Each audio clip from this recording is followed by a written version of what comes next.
عربي وتركي يحاوران أوجلان حول القضية الكردية، فيا ترى ماذا باستطاعة أوجلان أن يقول؟ عقد الاجتماع الذي طال انتظاره بين حزب المساواة والديمقراطية الشعوب دان بارتي وأوجلان.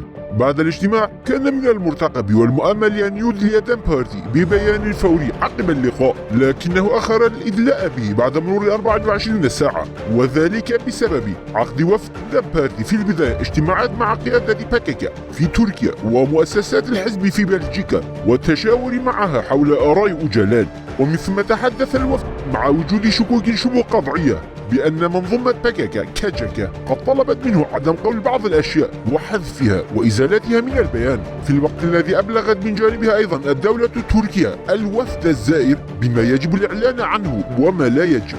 لو تتذكرون عندما التقى ابن شقيق أوجلان عمر أوجلان بعمه أوجلان أيضا في 23 تشرين الأول، ولكن بعد 45 يوما فقط قال بضع كلمات عن اللقاء لا غير، لأن قنديل طلب منه أن لا يتكلم، بمعنى أن التصريح الذي أدلي به حول لقاء بولدان وأوندر لم يتجاوز رقابة الدولة وباكيكا. لهذا السبب لا نعرف حقيقة فحوى المحادثات وصلبها، ولكن بإمكاننا فهم الأحداث باستعراض اللقاءات والمحادثات المستمرة طيلة 25 عاما الماضية بين إمرالي باكيكا الدولة، كما أن لدينا الفرصة لفهم المفهوم العام والخطوط العريضة للمحادثات حتى لو لم يكن نصا كلمة بكلمة.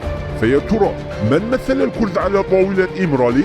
أولا تجري نقاشات حول القضية الكردية، ففي الوقت الذي يعيش فيه 32 مليون كردي في باكو كردستان تركيا، ويتم التفاوض حول مصير هؤلاء 32 مليون شخص، لكن لا يوجد ممثل كردي في الاجتماع ووفد التفاوض، فالوفد الذي زار أوجلان لا يمثل الكرد، فأحدهما تركي والأخرى عربية، بل حتى لو كان كرديين فالأهم هو أن يمثلان كردستان، بينما هذا الشخصان ليس كرديين كما لا يمثلان الكرد إطلاقا.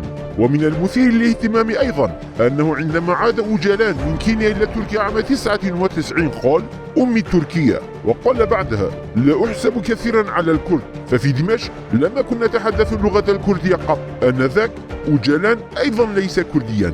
إذن يمكننا القول باختصار أنه في اجتماعات إمرالي جلس على الطاولة بيروين العربية وسوري التركي وأوجلان التركي ودولة تركيا معا، وتحدثوا وتفاوضوا حول القضية الكردية. أحد شخصيات الوفد الزائد لإمرالي هي بيروين بولدان التي قالت لأوجلان عام 12 نحن لسنا كردا، نحن عرب سيرت. وكانت بيروين بولدان أيضا من بين الوفد الذي زار إمرالي خلال عملية الحل والسلام عام 13، كما كانت الشخصية التي اتفقت عليها كل من الدولة باكيكا إمرالي. منذ عام 2007 ولغاية اليوم كانت عضوا في البرلمان التركي لمدة 17 عاما، ورئيسة مشاركة لحزب الشعوب الديمقراطي هدفة لمدة 5 أعوام، ولكونها شخصية لا تمتلك رؤية سياسية كانت من بين من يحملون حقائبهم لزيارة إمرالي، ويتم اختيارها ودعمها من جانب القوى الثلاث قنديل إمرالي الدولة، كما تم العثور على المواد المخدرة مرتين في سيارتها المحمية، لكن الدولة التزمت الصمت تجاه القضية وتجاهلتها، بل حتى الكرد الذين صوتوا لصالح هدفة كانوا يتساءلون دوما عن سبب تصويتهم لهذه المرأة. بينما الوضع بالنسبة لسوري سوريا أوندر فهو مريب ومحل شكوك تماما، فهو تركي ينحدر من اليسار التركي، وكان منخرطا في مؤسسة أرغنكون الكمالية التي كانت تدير دولة تركيا في الماضي، وهو مقبول على نطاق واسع ومن قبل الكل كونه يتجسد حصان طروادة الذي استخدم لتدمير قوات كرد باكور كردستان عام 12، وهو الشخص الرئيسي الذي وجه دميرتاش نحو حقل الألغام بقوله لن نسمح لك بأن تصبح رئيسا أردوغان، حيث تم اعتقال دميرتاش ونوابه من هدفة آنذاك أو فروا إلى أوروبا.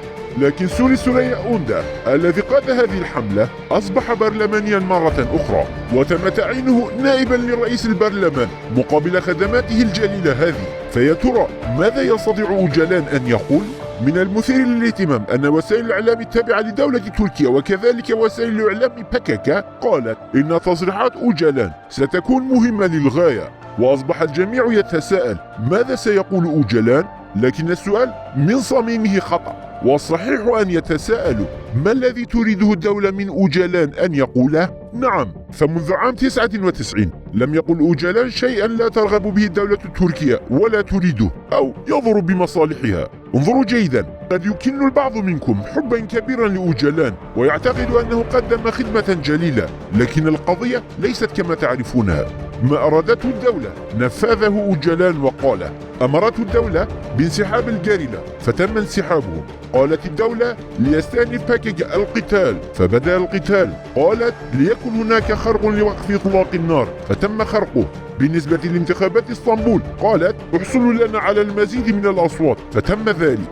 وكذلك اليوم، فقد كشف الوفد اليوم أن أوجلان قال لهم لدي القوة والتصميم لتقديم المساهمة الإيجابية اللازمة للنموذج الجديد الذي يعززه السيد باختشلي والسيد أردوغان، وهو بالضبط ما أرادته الدولة من أوجلان. وقد قال بالنسبة لرسالة نوروز أمت عام 13 بأن الدولة أرغمتني على كتابتها وإرسالها، وأنها أضافت عليها تلك العبارات: عدا ذلك أراق الكرد دماء الآلاف من أبنائهم وشبابهم من أجل كوباني. فظهر أوجلان وقال: أنا وهاكان فيدان أي رئيس جهاز المخابرات تركيا العام آنذاك أنقذنا كوباني وحررناها. وكذلك الآن ما زال أوجلان لا يريد ولا يستطيع تخطي خطوة خارج إرادة دولة تركيا ورغباتها. لذلك فإن محادثات إمرالي الآن تأتي في إطار تعزيز سلطات تركيا في سوريا.